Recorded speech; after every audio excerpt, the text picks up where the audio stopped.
So if you just joined in, you're watching live from the Eagle's Nest from the U.S. Fish and Wildlife Service's National Conservation Training Center. We've been talking about the big eagles, the loss of our big eagle's nest that's been there for 22 years. We were sad to see it go.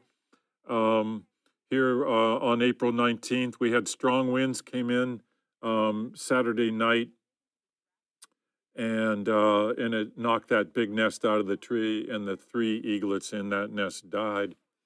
Right now, I'm going to bring up some photos.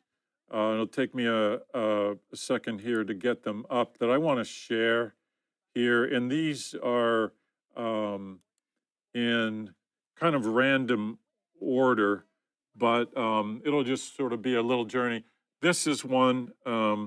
Let me do something so they're not automatic. Let me back up here.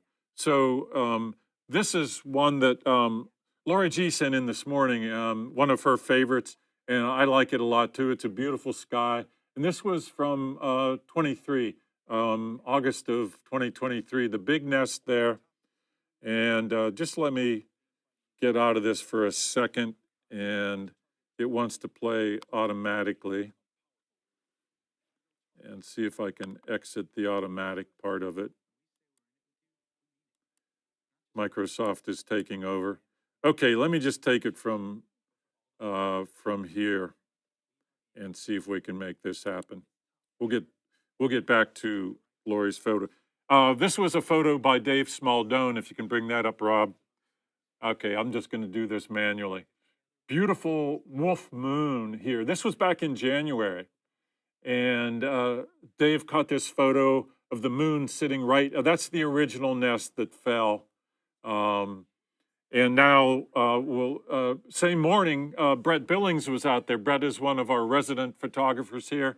And Brett got, if you look very closely at the lower nest, there's an eagle in that nest, right above the old barn. This was shot with a telephoto lens from the ground, so it's a little deceptive. The old barn it is not that close. I mean, the telephoto lens compresses the distance, but that's a fantastic photo there from Brett, where you can see both nests with the big wolf moon in the background. Here in the eagles, here we are in January, snow on the ground. There's a raven visiting the nest looking for some food. So I'm just going to go through, and there's Lori's photo. I started on beautiful sky there in the background, and just some of our favorite photos. Oh, Rob's going to help me out here. And there's the little guys. This was actually the 19th. Thank you, Rob. Yeah, this was just last Saturday, and this was one of the last photos that we had of them all together. So that's a nice photo to remember them by. And we want to thank all of our folks who keep track and post them. Deb and Paul. Deb put this tribute together of Bella and Scout and their eaglets. And by the way, Deb and Paul both have YouTube channels that you can go and see all their videos. And Deb runs Bald Eagles 101, a Facebook group. So, and they keep track of many nests around the country, I should say. So if you want to look at some other nests, if you've got students in school, take a look at Facebook page, Bald Eagles 101. Deb is tirelessly answering questions, and Paul and lots of other folks too. So, you know, even after today, if you have questions, feel free to put them in the chat room, and we'll answer as many as we can. There's a nice photo of them from the 17th. They, yeah, there's a lot of good memories from these, and past years as well. There's the little guys getting fed. Bella claiming the food. You know, when the male brings the food in, the female generally kind of rules the nest, rules the roost, so to speak, and she will claim that food, whatever's brought in, for herself. There's a good example of the female on the left. You can see she's got a bigger breast, altogether bigger than the male on the right. But unless you see them together, it's kind of hard to tell. And this was quite a night. This was a meteorite that struck. First of all, there was a barred owl landed in the tree for a few minutes. And then it flew to the post. Bella got up and spread her wings and protected her. They were just very young at that time. She protected her eaglets. And then Scout, she called for Scout. He came in. That's Scout up on the post. And Scout is looking, if you look very closely, the building on the far left with the bright lights on, right above it, you'll see a very dim glow. That's a meteorite that came, that was the 28th, and hit the ground. We never did find it. We looked for it but couldn't find it. But that was a wild night there on March 28th. This was a young eaglet that came to visit in March 26th, and it's about 2 years old. You see the white feathers on it. That's what they look like when they're around 2 years of age. And you can see it's got a lot of white feathers underneath, but if you saw it from above, it does not have a white head or tail yet. It won't get those complete, what we call their definitive plumage, head and tail, until it's 4 to 5 years old. And that's Bella chasing it away. She's saying, get away from the nest. The young eaglet was probably looking for food. It was probably hungry and or curious. Bella's chasing it off. She didn't want it around the young ones. And there they are, just not long after they hatched. The first hatch was the first day of spring, March 20th. And it is amazing how fast the little ones grow, from being, not even as big as your fist to full adult age or size, about mid-June, about 12 weeks of age. There's a fish being brought in, and there's the first guy hatched. He's a day old at this point. The other 2 eggs were not even hatched. That was March 21st. So we generally look for them to hatch, mid-March in this part of the world, this part of the mid-Atlantic. There's a rainbow. This was back in March. You can see this was a rainy day, and Bella has got her wings spread out there if it rains hard or snows hard, the adults will spread their wings out to protect the young ones. It's really a double rainbow. If you look closely, the brighter one right in the middle over our I-West building, or Instructional West, the Rick Lemon building, we call it. And then to the left of that is a fainter rainbow, but there was a double rainbow that day. And here's a nighttime shot. We've got a infrared light on, so we can see them at night, but it doesn't bother them. They don't see the light. Only the camera senses that light. So we can see what's going on there in black and white anyway through the night. There's a nice shot of the pair of them in the nest.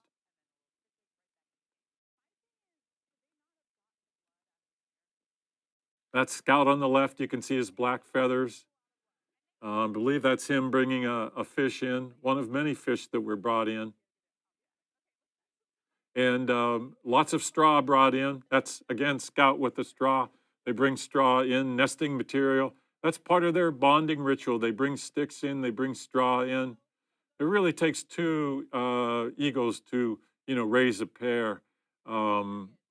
It's very difficult for one bird alone to raise young ones. And here's a nice slide to give you a little perspective. Deb put this slide together.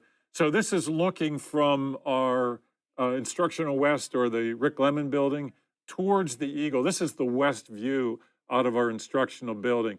On the far left is the nest tree. And this was from a few years ago. So you see the big nest in the top of that big whitish colored sycamore tree. And then sort of to the left of center a little bit is the babysitting tree. That's where they like to roost at night. That's kind of their favorite place to be at night. Or sometimes during the day and even the evening, we'll see them to the far right of the screen in what we call the daycare tree, because it's behind the daycare center or the children's treehouse. And sometimes you can hear the kids out there playing in the afternoon. The microphones will pick them up. Some people ask where the sounds of the children coming from, and that's the daycare. And the eagle's nest is about a quarter mile away, but those nests, or the microphones, are very sensitive. There's some food being brought into the nest in the winter. There's a wintertime shot back in February of the nest. And you can see the big nest and the lower nest there in the barn. And there's Bella almost covered in snow, kind of hard to see. It's amazing how great they are, how dedicated they are to raising their young ones. I think that's something that has impressed people for a long time. That's a good shot. And there they are in the lower nest again. And you can see the camera there on the upper nest. So that's the nest that's gone now. It blew down Saturday night in that big windstorm. The upper perch, that long piece where the eagle is on, that limb is still there, but the old lower perch, which you can see to the left of the nest a little bit, that's what snapped. That's what caused the big old nest to fall after it'd been there for 22 years. And there's Scout in the lower nest. Yeah, he brings in some big sticks from time to time. It's amazing he can fly with those. But there they are. So I'm gonna go back and one last time here, and Rob, if you want to go back onto the one of the cameras and see if you can see them. I will see if we have any other questions coming in.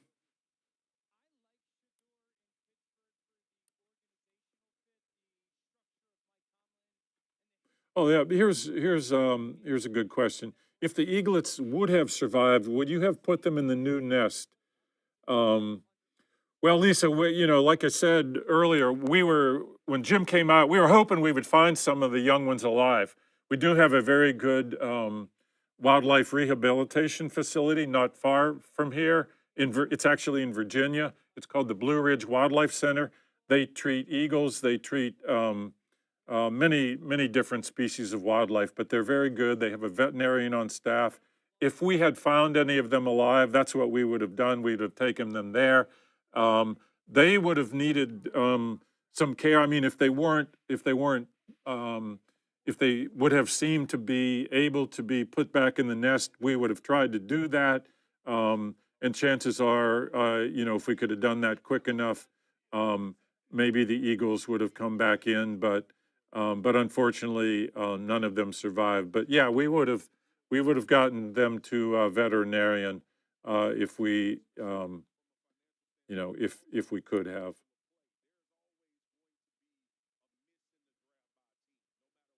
Now, normally, our policy is we don't interfere with nests up in the tree. We let Mother Nature take its course, and but sometimes something happens that might be human caused.